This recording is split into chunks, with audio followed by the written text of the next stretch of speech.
Qué alegría es estar una vez más todos juntos y poder estudiar la palabra de Dios. Si no tienes una Biblia, te invito a que alguien te pueda dar una Biblia y te invito a abrir tu Biblia a Segunda de Samuel capítulo 21. Segunda de Samuel capítulo 21. Una vez más, Segunda de Samuel capítulo 21. Y el título o el mensaje para hoy día, yo creo que va a tocar nuestros corazones. Es: no te preocupes y confía. ¿En qué dice? En Dios. No te preocupes y confía en Dios. Vamos a ver la vida de David. En la vida de David, a lo largo de su vida, él tuvo muchas experiencias. Él tuvo muchos desafíos. Y en todo esto hemos visto el ejemplo de David, que él pone su confianza ¿en quién? En Dios. David dice en los Salmos: Él es mi refugio y Él es, ¿qué dice? Mi fortaleza. Pero David pasó por momentos difíciles, momentos que él ya no podía avanzar más. Así que hoy vamos a ver que a David va a pasar momentos difíciles, como la ciudad de Israel va a estar pasando una hambruna por 3 años. David va a tener que tomar decisiones difíciles. Y David va a tener que luchar con gigantes una vez más. Entonces, ¿nos preocupa todo eso? Claro que sí. Cuando no hay comida, ¿nos preocupamos o no nos preocupamos? Sí. Cuando hay decisiones difíciles para tomar, a veces no dormimos porque no sabemos cómo hacerlo. Y a veces hay gigantes o desafíos tan grandes que no sabemos por dónde avanzar. He ahí que vamos a aprender hoy en este estudio, que en momentos difíciles, en momentos de peligro, David va a empezar a buscar la dirección y la protección, y escucha, y la provisión de Dios. Y él va a poner su confianza en él, en medio de los obstáculos. Así que David aprendió a no preocuparse, sino a confiar ¿en quién? En Dios. Entonces, la aplicación para nosotros, o pregunta de aplicación es: ¿estás listo para poner tu confianza en Dios? Es una buena pregunta, ¿verdad?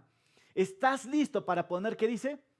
Tu confianza en Dios. Si David lo ha hecho, pero la pregunta para mí hoy en esta mañana es: ¿estás listo para poner tu confianza en Dios? Y el título del mensaje es: no te preocupes y confía en Dios. Así que este mensaje está direccionado con 3 observaciones que vamos a estar viendo. Número 1, confía en Dios en tiempos difíciles. Y vamos a ver los tiempos difíciles de David. Número 2, confía en Dios cumpliendo tus promesas. Me encanta David. David hizo un pacto con Jonatán y él va a tener que cumplir sus promesas en tiempos difíciles. Y número 3, confía en Dios. ¿Qué dice? En todo tiempo. Así que vamos a leer solamente un versículo y nos metemos de lleno. Segunda de Samuel, capítulo 21, versículo 1. ¿Qué dice? En estos días hubo una ¿qué? Una hambruna que duró 3 años seguidos. Y David consultó al Señor por esto. Y el Señor le dijo: de esto tiene la culpa ¿quién? Saúl y su familia de asesinos, pues mataron ¿a quién? A los gamonitas. Oramos. Amado Padre, reconocemos que las preocupaciones pueden abrumarme en muchas ocasiones, pero también sé que tú eres mi refugio y mi fortaleza. Te pedimos, Señor, te pedimos que nos hables de una manera personal a cada uno de tus hijos acá presente y a todos los que nos están escuchando. Te entregamos este mensaje en tu nombre, Señor Jesucristo, y todos decimos amén. La semana pasada, o mejor dicho, en esta semana, entre jueves y viernes, estaba enseñando en el seminario andino historia de la iglesia primitiva. Y lo que me llamó la atención es uno de los mártires, llamado Ignacio de Antioquía.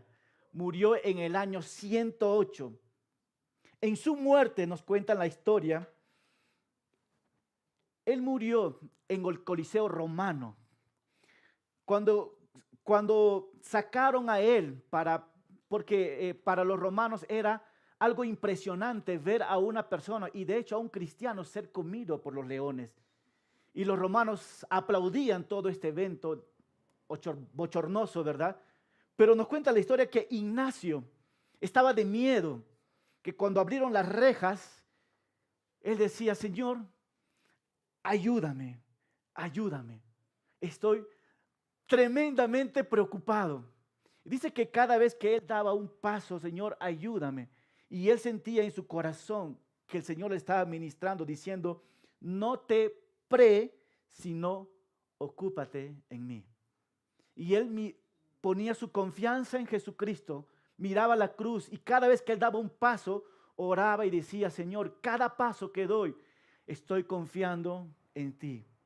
Y dice que abrieron la fosa de los leones, salieron 3 leones y él miró y puso su mirada al cielo y diciendo, Señor, mi confianza está, ¿dónde? En ti. Vinieron los leones hambrientos y dice que lo comieron y lo devoraron a Ignacio de Antioquía. La aplicación a la enseñanza de nosotros es cómo un hombre en momentos difíciles pone su confianza ¿en quién? En Dios. Y de hecho, un poquito, los mártires, ¿no? La sangre de los mártires en el Coliseo se convierte, dice, en la semilla de la iglesia. Al ver todo esto, esta situación, y dice, estando gente gozándose por la muerte de Ignacio, hubo un grupo de personas que al ver su fe de este hombre, en ese momento, dice, entregaron su vida a Cristo por la fe de este hombre. ¿Y a dónde quiero llevar con esta enseñanza? Porque en tiempos difíciles debemos de ¿qué? De poner nuestra confianza en Dios. David está pasando como rey en su nación momentos ¿qué? Difíciles.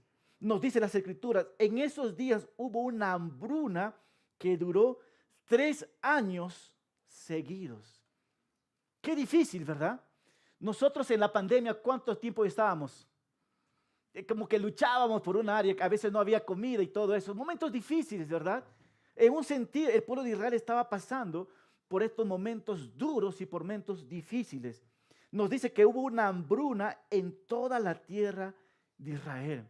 Estos versículos nos nos da una información que hubo una hambruna que afectó todo Israel. Pero la pregunta aquí es, si ustedes ven en la pantalla, ¿qué hace David al ver que por 3 años su pueblo estaba sufriendo de hambre? Cuando pasamos por momentos difíciles, ¿qué hacemos nosotros? David está pasando por momentos duros, momentos difíciles. Pero ¿qué hace David? Las Escrituras nos dice que él empezó a consultar ¿a quién? A Dios. Ante la hambruna, ¿no? David buscó la dirección y la respuesta de Dios.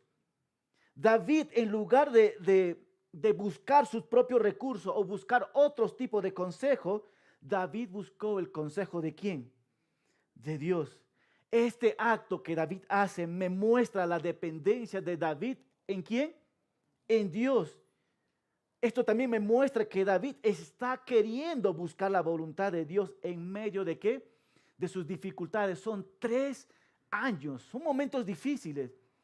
Y la pregunta aquí es, si David consulta a Dios, ¿Dios da una respuesta a David?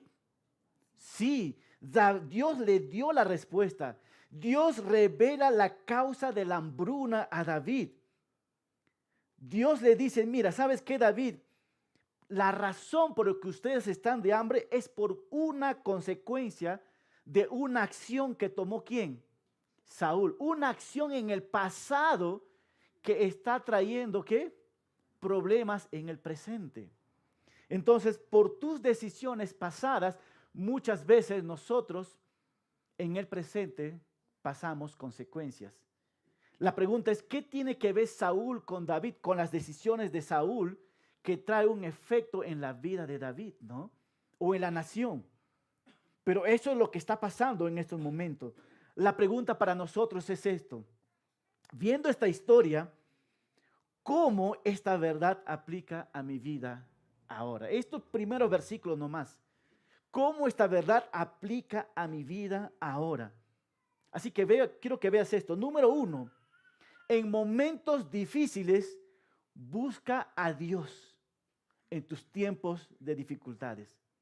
Cuando enfrentamos desafíos, cuando enfrentamos problemas o dificultades en la vida, en lugar de confiar únicamente en nuestras propias capacidades o pensar que lo podemos solucionar, debemos de seguir el ejemplo de ¿quién? De David. ¿David a quién buscó? David buscó a Dios. Si David buscó a Dios a través de una oración, yo también necesito ¿qué? Buscar a Dios a través de ¿qué? De la oración. Dice que David buscó a Dios, consultó a Dios. Cuando estamos pasando por momentos difíciles. Hermanos, cuando tú y yo pasamos por momentos difíciles, ¿qué hacemos? ¿Qué hacemos?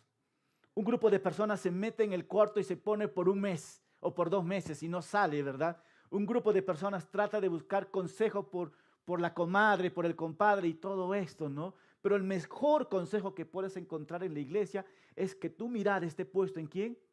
En Dios. Y buscarlo a Él, ¿cómo? A través de la oración. Porque hay momentos difíciles que no podemos, hermanos. No podemos, están duras las dificultades.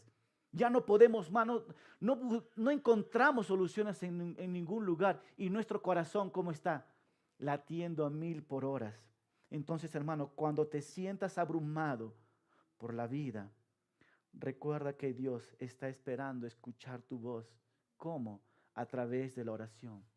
Buscando en tiempos difíciles, debes acercarte a su presencia. Y ahí vas a conocer ¿qué? Su plan. ¿Y qué hizo David? Ahí él encontró. ¿Pasaron cuánto tiempo? 3 años.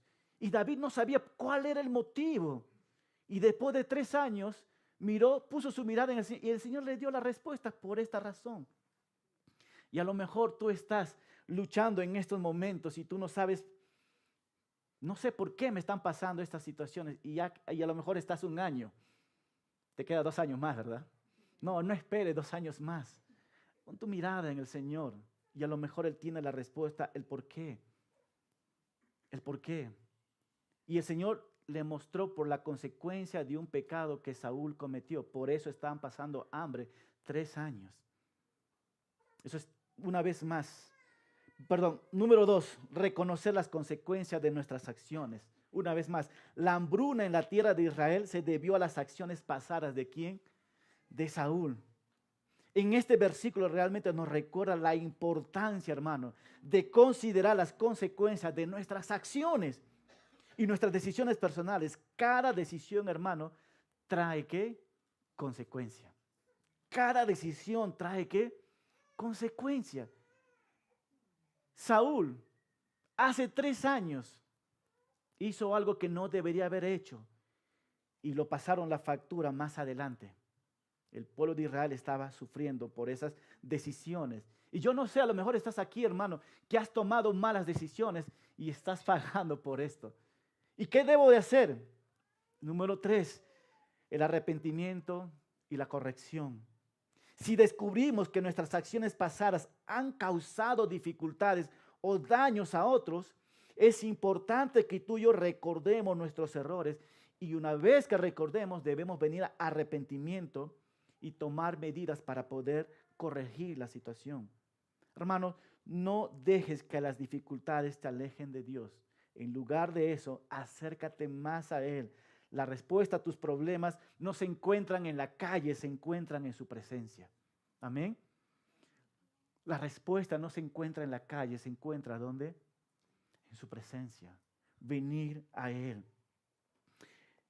Versículo 2. Y ahora que sabemos esto, ¿qué va a hacer David para corregir esta situación? Nos dice así, los gabonitas no eran ¿qué?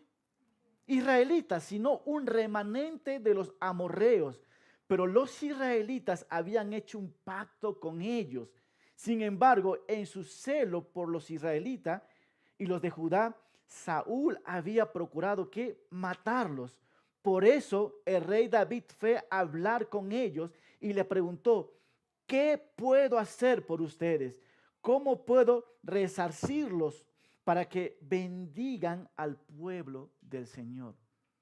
tenía que ver mucho con su relación con los ¿quién? Con los amonitas con los gabonitas para que todo esto llegara a un fin, ¿verdad? Pero la pregunta una vez más, ¿qué va a hacer David para corregir esta situación? Y David hace una pregunta, ¿verdad?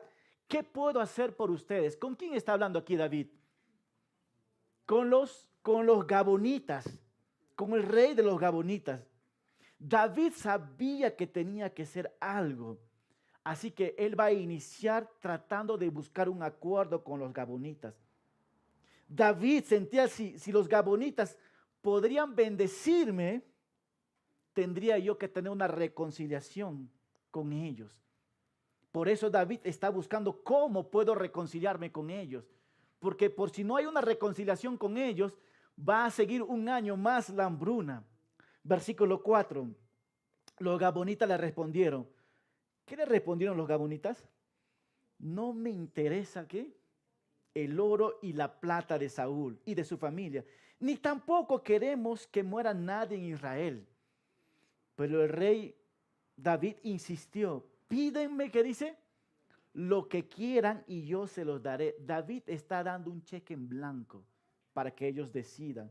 Entonces ellos dijeron, de ese hombre que quiso destruir a nuestra familia y que pensaba borrarnos de todo Israel, queremos que nos des, ¿qué dice?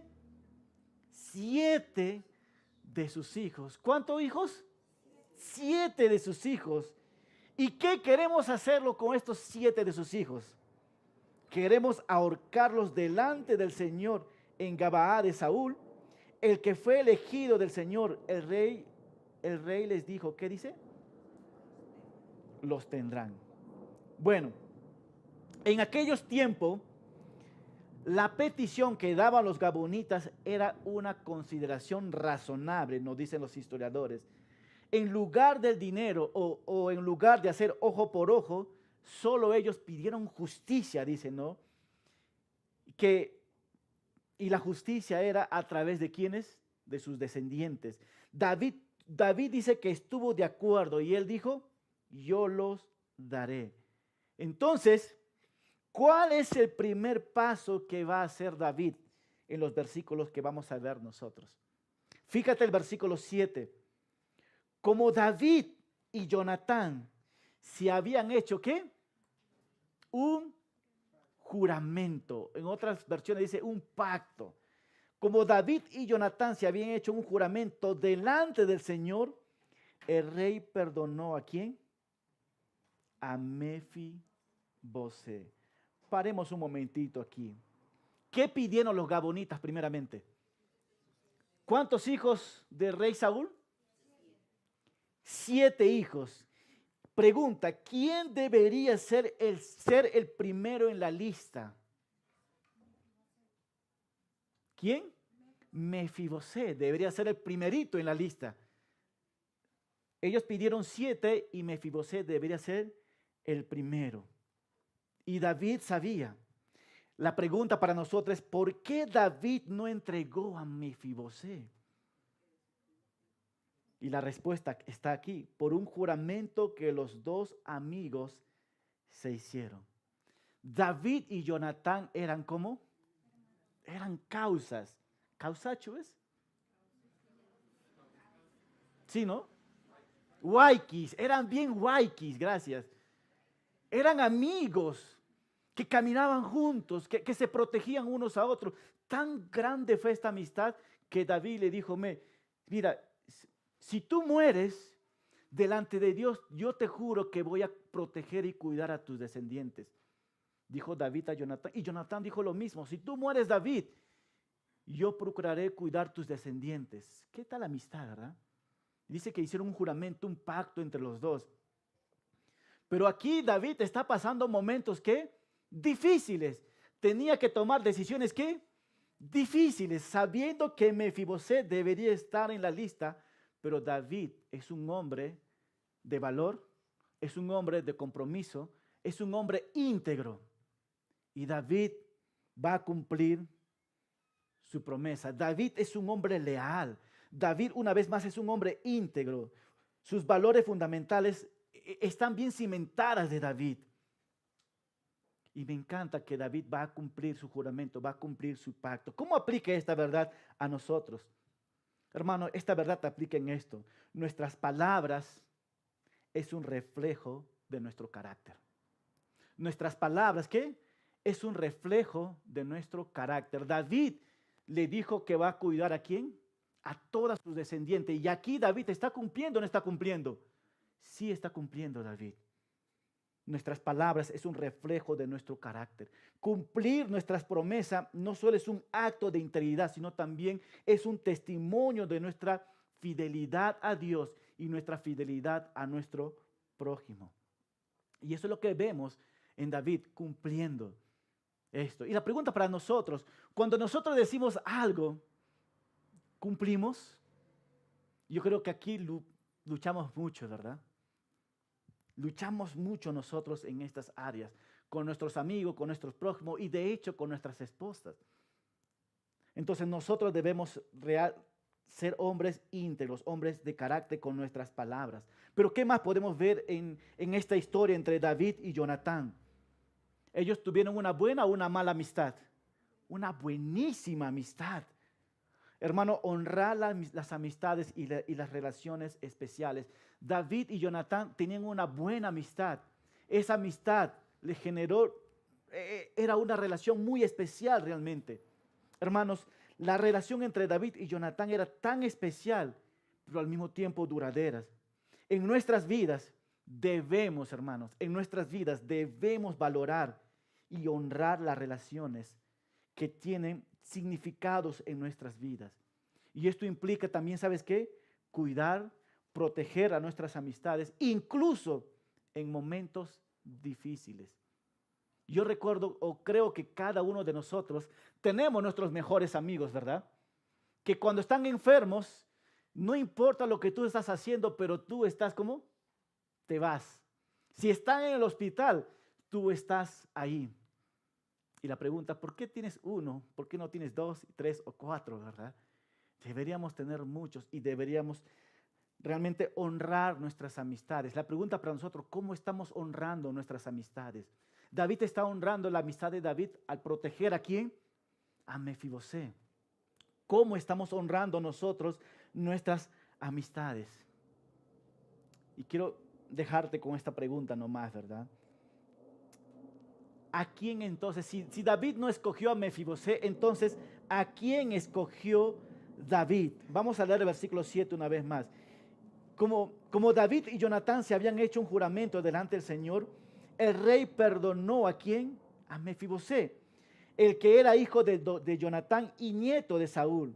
Pero entregó ¿a quién? Pero entregó a los gabonitas a los 5 hijos que Milca, hija de Saúl, había tenido con Adriel, hijo de Barzilai, el Mejolatita, y además Armoni y al otro Mefibosé, que eran los 2 hijos de Saúl que habían tenido con Rispa, la hija de Ayá. En cuanto a los gabonitas recibieron a esos 7 varones, los llevaron al monte delante del Señor. ¿Y qué dice? Y los ahorcaron. Esto sucedió durante los primeros días de la cosecha de cebada. Entonces la pregunta una vez más, ¿a quién escogió David? David escogió a los 7 descendientes varones de Saúl y les entregó a los gabonitas, ¿verdad? David escogió también una vez más a los hijos de Mical, Armoni y al otro Mefibosé. Todos ellos, ¿qué fueron? Fueron ahorcados. Versículo 10. Vamos a leer del 10 al 14. Rispa, la hija de Ayá, tomó un cilicio y se acostó sobre él. Lo tendió sobre una roca y allí estuvo acostada desde el inicio de la cosecha hasta que llegaron las lluvias, vigilando de día y de noche que no se acercaran las aves rapiñas ni las fieras salvajes. Cuando David supo lo que estaba haciendo Rispa, hija de Ayá y concubina de Saúl, decidió ir con los habitantes de Jabes de Galaad a recuperar a los huesos de Saúl y de su hijo Jonatán, pues ellos les habían descolgado de la plaza de Bet-San, donde los filisteos los habían colgado cuando mataron a Saúl en Gilboa. En cuanto David recuperó los huesos, ordenó que se llevaran junto con los huesos de los 7 ahorcados y que los sepultaran en los sepulcros de Cis, el padre de Saúl. Todo fue hecho tal como el rey lo dispuso. Y después de estos días se compadeció, perdón, todo fue hecho tal como el rey lo dispuso. Y después de esto, Dios se compadeció del país. Quiero hablar un poquito de Rispa. Rispa, ¿no? Dice la hija de Allá. Sus hijos habían fallecido, pues. Era uno de los 7. Y como madre, pues, sabemos, ¿verdad? Tienes que estar, pues, porque seguramente dejaron tirado a sus hijos que los ahorcaron y sabían que las aves rapiñas, pues, iban a venir a comer a sus hijos muertos, ¿verdad? ¿Y qué hizo la madre? Todo madre, ¿verdad? Vio a sus hijos, claro que lloró, pero estaba cuidando también de las aves que no se lo comieran. Dice que día y noche estaba en esto. Y David se enteró. David dijo, no, mira, si la madre está ahí, ¿por qué yo como rey no estoy en este lugar? Así que David fue y recogió no solamente a ellos, pero también sacó los huesos de ¿quién? De Saúl y de Jonatán. Y les hizo, digamos, una buena sepultura en el pueblo de Israel delante de todos. Y después de este acto hay algo interesante, ¿no? Dice, todo fue hecho tal como el rey lo dispuso. Y después de eso, dice, ¿no?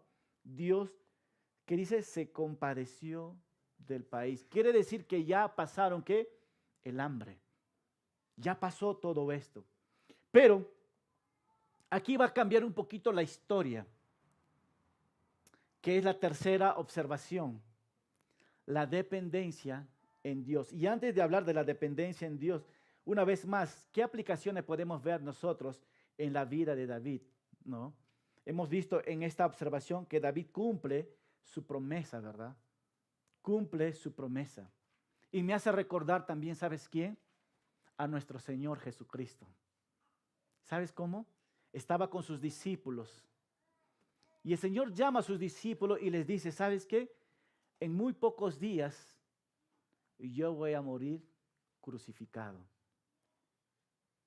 Y Señor Jesucristo sabía que Él tenía que cumplir delante de su Padre esta decisión que ya se había tomado en la eternidad.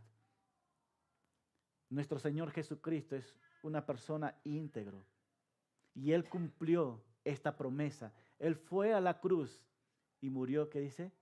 Por todos y cada uno de nosotros, cumpliendo así.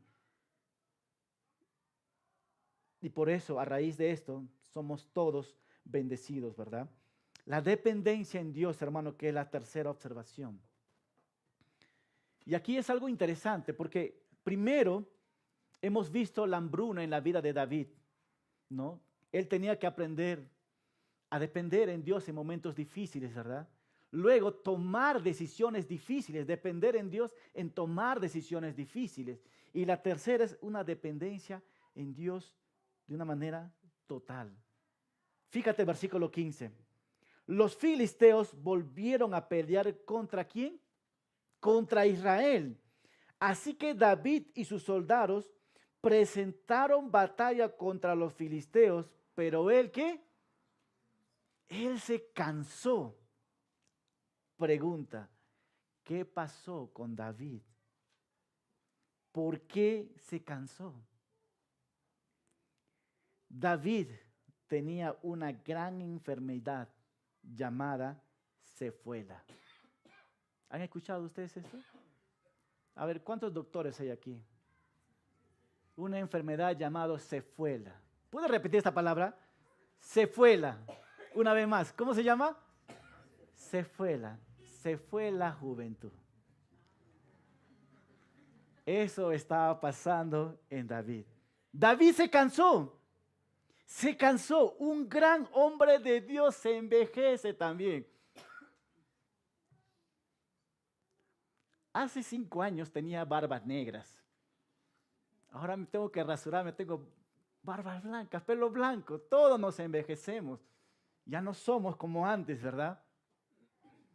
Un gran ejemplo, atrás está Martín, mira. Él llegó a Cusco con pelo negrito. Mira ahora, se juela también, se juela, sí.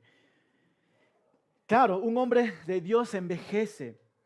A medida que pasan los años, David se volvió incapaz ya de luchar como era antes. La vida de David, hermano, estuvo en peligros cuando hubo una guerra. David estaba y él ganaba la batalla, ¿verdad? Y de hecho, vemos cuando David era joven, luchaba contra los gigantes, ¿verdad? Contra un gigante llamado, ¿cómo? Goliat. Y David tenía toda la fuerza. Pero lo que yo puedo ver es esto: reconocer la vulnerabilidad del liderazgo. Escucha, hermano, a pesar de ser un líder poderoso, David se encontró en una situación peligrosa. Él estaba luchando, ¿verdad? Y la Biblia dice que, y vamos a ver nosotros que David estaba luchando con gigantes, pero se cansó. Entonces, ¿qué es lo que vemos? David ya no tenía mucha fuerza, pero se estaba arriesgando mucho en esta área. Y esto nos enseña que incluso los líderes pueden ser vulnerables y necesitan apoyo y protección en momentos críticos. Fíjate en el versículo 16. ¿Qué nos dice? Un descendiente de los gigantes llamado como Hisbibenob. Un buen nombre para tu hijo. Hisbibenob. ¿Verdad, Ani?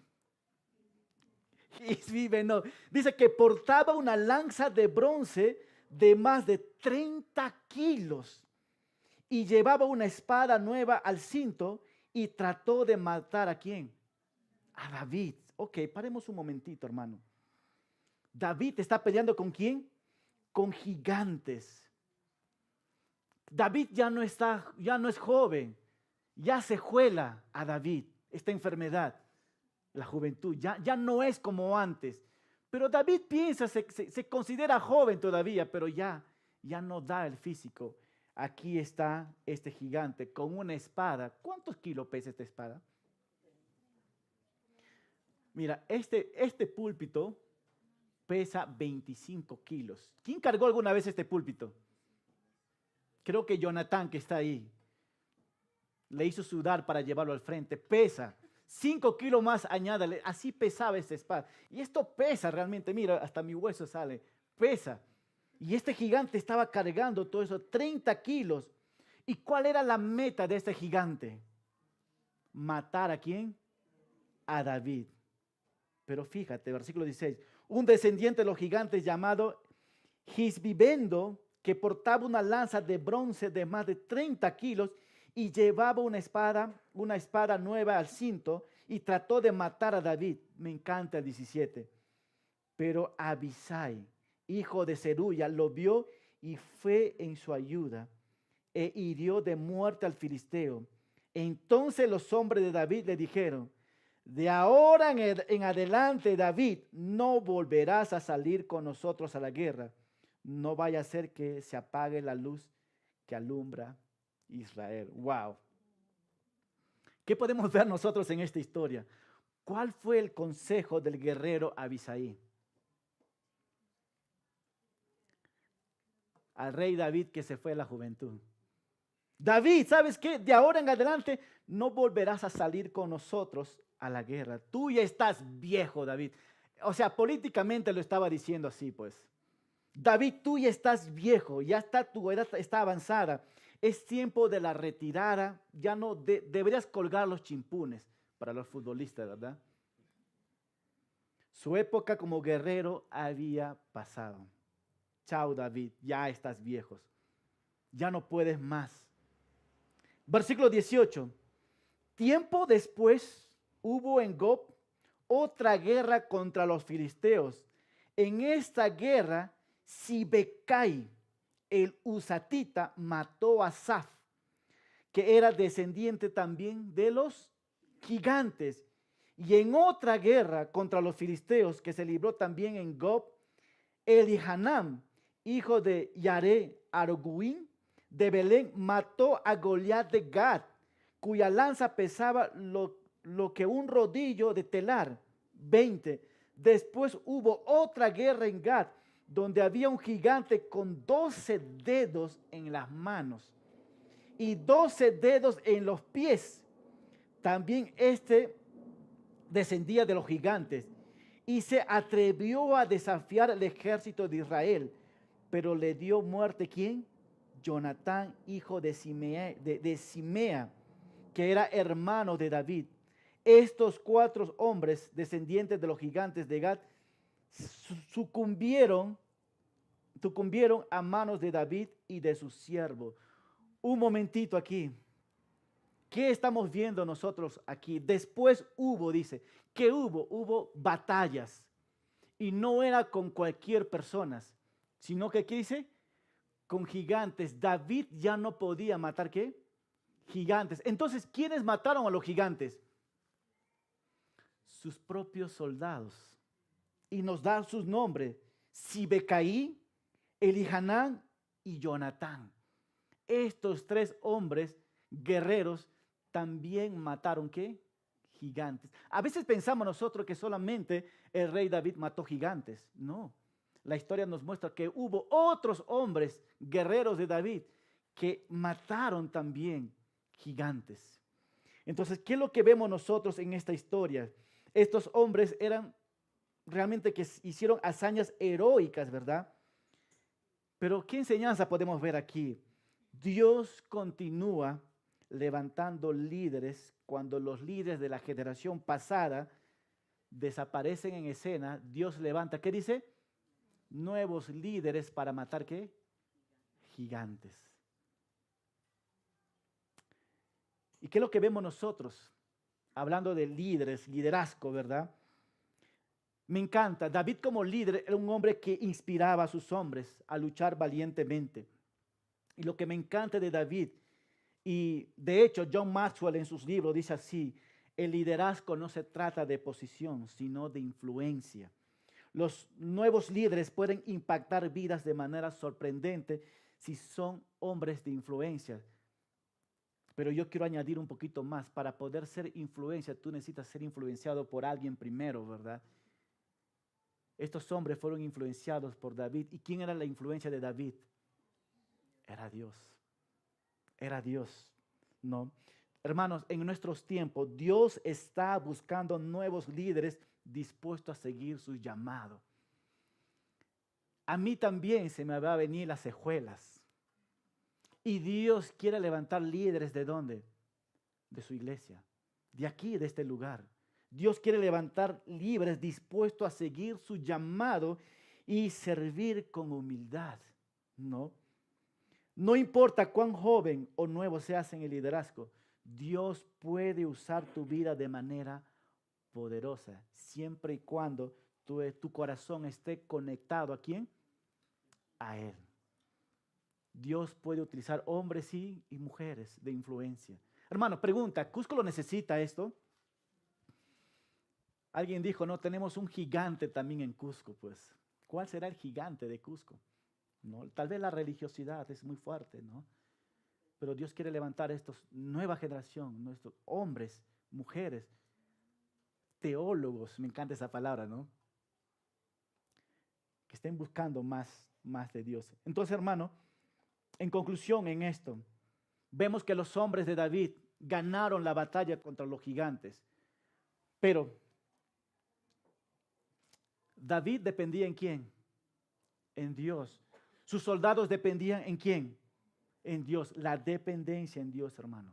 Mira, aunque no se mencione, y puedes ver en la pantalla ahí, aunque no se mencione directamente en estos versículos, la victoria de estos guerreros puede interpretarse como el resultado de la providencia de Dios.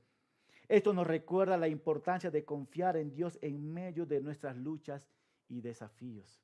La providencia de Dios. Dios está, dice, en todo control. Aún cuando vamos a luchar contra gigantes. Y quiero terminar con esta aplicación, hermano. ¿Ustedes recuerdan cuál es el título del mensaje? No te preocupes, confía en Dios. ¿Y qué enseñanza ya vimos nosotros? David, hubo hambre en el pueblo, oró al Señor, le dieron la respuesta. Su confianza estaba puesta en Él. Segunda observación que nosotros vimos, la confianza en Dios, en cumplir tus promesas. David cumplió sus promesas, confiando en el Señor, aún sabiendo que los gabonitas estaban en contra de todo esto. David cumplió su promesa y protegió a Isboset. Y por último, hemos visto nosotros la confianza en Dios cuando tenemos que pelear con estos gigantes. ¿Cuál es el gigante en tu vida? ¿Cuál es algo que tú no puedes vencer, pero que en Cristo, en Dios podemos hacerlo? Y nosotros muchas veces cuando no tenemos que comer, tenemos que tomar decisiones y no podemos con una situación difícil, ¿qué hacemos? La enseñanza nos dice, no te preocupes. ¿Y qué más dice? Confía en Dios. Filipenses 4:6, ¿qué nos dice? Filipenses 4:6, anota ahí por favor. Filipenses 4:6, ¿qué nos dice? No se preocupen en nada. No se preocupen en nada. Que sus peticiones sean conocidas delante de Dios en toda oración, ruego y con acciones de gracia. Hermanos, no voy a pedir que levanten la mano, pero ¿cuántos de nosotros hemos luchado en diferentes preocupaciones de la vida? ¿O cuántos de nosotros estamos luchando ahora en las preocupaciones? Yo sé que tú estás luchando en estos momentos y Dios te está diciendo hoy en su palabra. ¿Qué nos dice? No se preocupen. ¿Qué dice? Por nada. Señor, pero no sé qué voy a hacer con esta situación. Te repito, no te preocupes. ¿Qué dice? Por nada. Pero Señor, he revisado la app de Interbank y Scotiabank y mi cuenta está en cero. Una vez más, no te preocupes. ¿Qué dice? En nada. Pastor, he recibido un mensaje en WhatsApp y me acaban de terminar mi novio. ¿Qué dice? No te preocupes en nada. Pastor, es viernes, sábado, estaba trabajando y me echaron del trabajo. ¿Qué hago ahora? No te preocupes en nada. Pastor, tengo cáncer. Wow. ¿Qué dice el Señor? No te preocupes en nada. Cuando el Señor nos dice que no te preocupes en nada, Él se está refiriendo a la ansiedad que nos abruma y nos consume.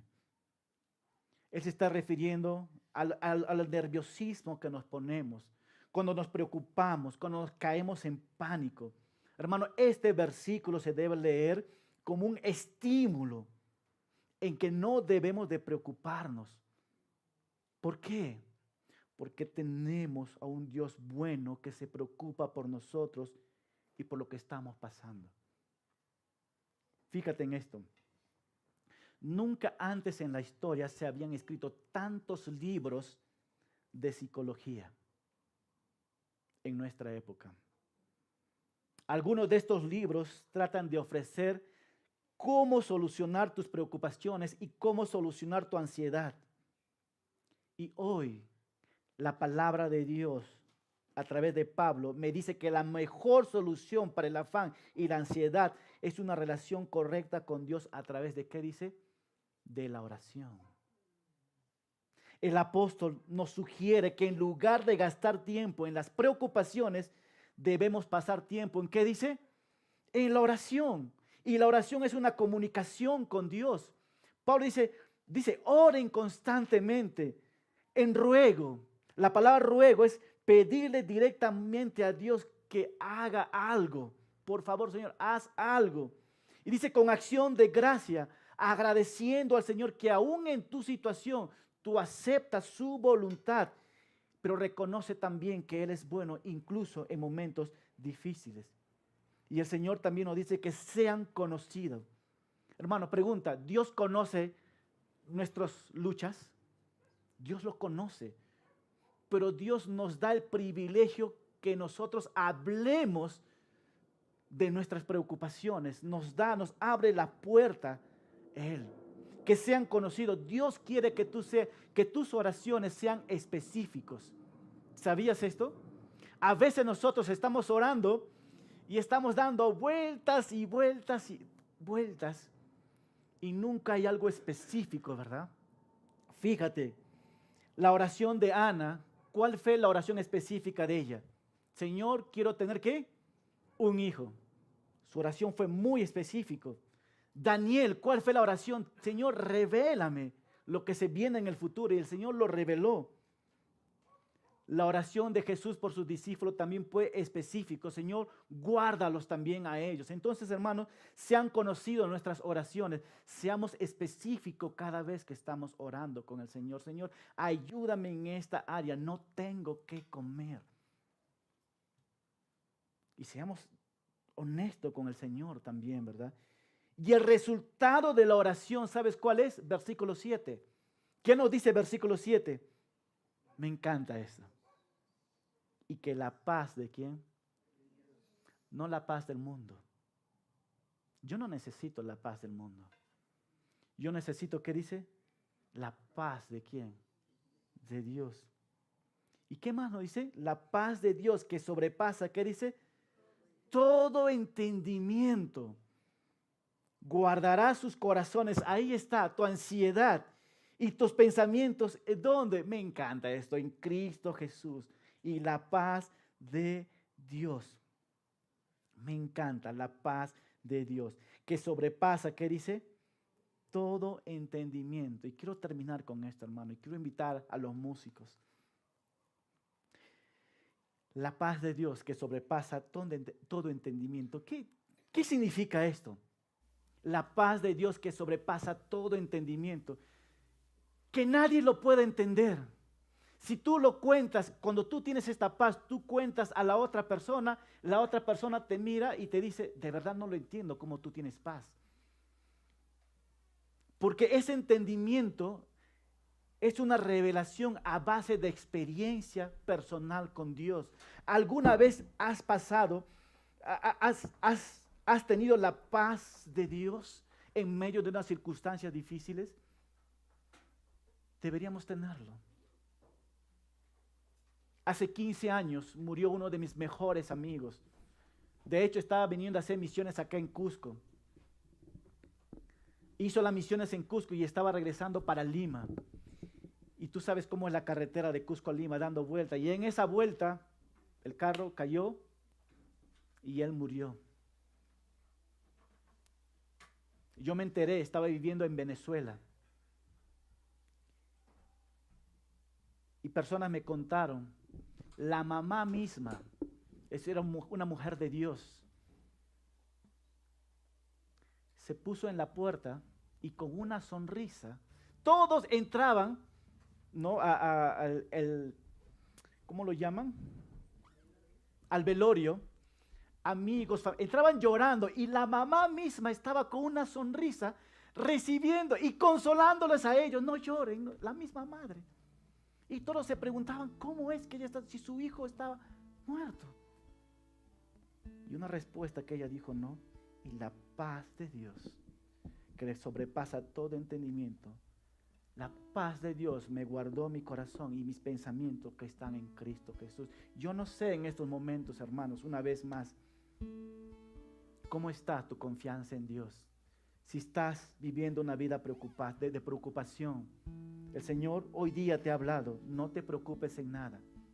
Confía en Dios y que la paz de Dios sobrepasa, dice. Esto es mi entendimiento, hasta aquí puedo entender, pero dice que sobrepasa. No lo puedes entender, ni a veces tú, ni la otra persona.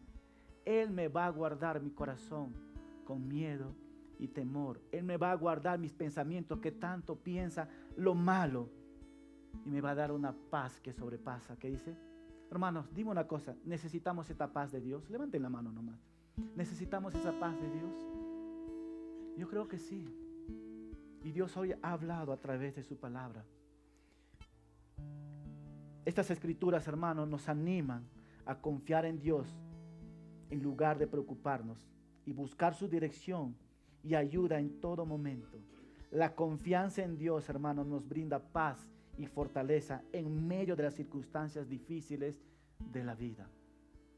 Les invito a poner de pie para orar juntos y te animo a cantar esta canción. Si lo conoces, seas tú y el Señor. Seas tú y el Señor. Vamos a orar.